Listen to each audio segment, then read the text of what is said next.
রমজান মাসটি কিন্তু চলে যাচ্ছে এবং ধরতে গেলে শেষ হয়ে গিয়েছে।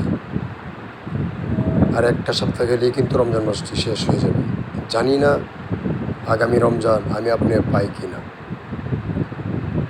তো রমজান মাস পাওয়ার পর যে ব্যক্তি তার গুণাগুলোকে মাফ করাতে না পারলো, তার মতো হতভাগা মানুষ কিন্তু আসমানের নিচে জমিনের উপর আর নাই।